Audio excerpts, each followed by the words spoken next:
Welcome back. Breaking news చూస్తున్నాం. ఢిల్లీ మాజీ deputy CM Manish Sisodia Tihar jail నుంచి విడుదలయ్యారు. దాదాపు 17 నెలల తర్వాత ఆయన బయటకొచ్చారు. లిక్కర్ స్కామ్ కేసులో ఆయన్ను సిబిఐ, ఈడీ అరెస్ట్ చేసింది. అప్పటి నుంచి చాలాసార్లు బెయిల్ కోసం ప్రయత్నించినా తిరస్కరణకు గురైంది. చివరకు ఇవాళ ఉదయం సుప్రీంకోర్టు షరతులతో కూడిన బెయిల్ను మంజూరు చేసింది.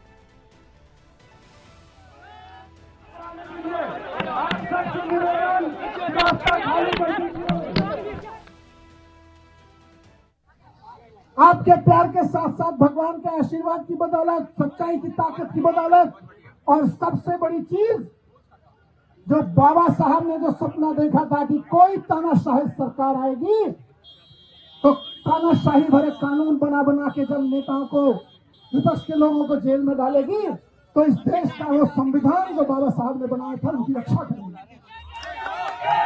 एक आम आदमी की ఇక మరింత సమాచారం మా ప్రతినిధి శివ ఢిల్లీ నుంచి ఫోన్ లైన్ అందిస్తారు. శివ, చెప్పండి, ఎట్టకేలకు మనీష్ సిసోడియా జైలు నుంచి బయటకొచ్చారు బెయిల్ పైన.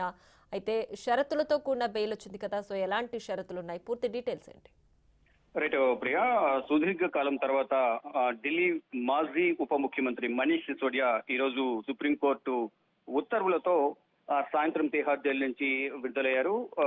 మనీష్ సిసోడియాకు ఆప్ రాజ్యసభ ఎంపీ సంజయ్ సింగ్ ఘన స్వాగతం పలికారు. వారితో పాటు ఆమ్ ఆద్మీ పార్టీ నేతలు, కార్యకర్తలు ఘన స్వాగతం పలికారు. ఇక Delhi liquor policy, ED, CBI కేసుల్లో సిసోడియాకు ఈరోజు సుప్రీం ధర్మాసనం బెయిల్ మంజూరు చేసింది. కొన్ని షరతులతో బెయిల్ ను మంజూరు చేసింది సుప్రీం ధర్మాసనం. 10 లక్షల పూచికత్తు, పాస్పోర్టు సరెండర్ చేయాలి. ప్రతి సోమవారం ఇన్వెస్టిగేషన్ ఆఫీసర్ ఎవరైతే ఉంటారో దర్యాప్తు సంస్థ ముందు హాజరు కావాలని కూడా షరతులు విధించింది సుప్రీంకోర్టు. అంటే 17 నెలల 500 నెలల తర్వాత, అంటే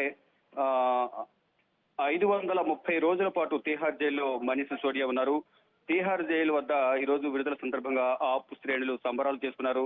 రేపు రాజ్ ఘాట్ ను సందర్శించనున్నారు మనీష్ సిసోడియా. రాజ్ ఘాట్ లో మహాత్మా గాంధీ సమాధి వద్ద నివాళులు అర్పించనున్నారు. ఇక విపక్ష నేతలను రాజ్యాంగం కాపాడుతున్నట్టు కూడా సిసోడియా వ్యాఖ్యానించారు. రానున్న రోజుల్లో నియంతృత్వ ప్రభుత్వాన్ని గద్దె దించుతామంటూ సిసోడియా తెలిపారు. రాజ్యాంగ బలం నిజంతో నేను బయటకు వచ్చానంటూ కూడా సిసోడియా కీలక వ్యాఖ్యలు చేశారు. అయితే సిసోడియాకు బెయిల్ రావడంతో ఇటు తెలంగాణకు సంబంధించిన కేసీఆర్ కుమార్తె ఎమ్మెల్సీ కల్వకుంట్ల కవిత ఆశాభావం వ్యక్తం చేస్తున్నారు. ఇటు కేటీఆర్ కూడా త్వరలోనే కవిత బయటకు వస్తున్నట్టు కూడా ధీమా వ్యక్తం చేస్తున్నారు.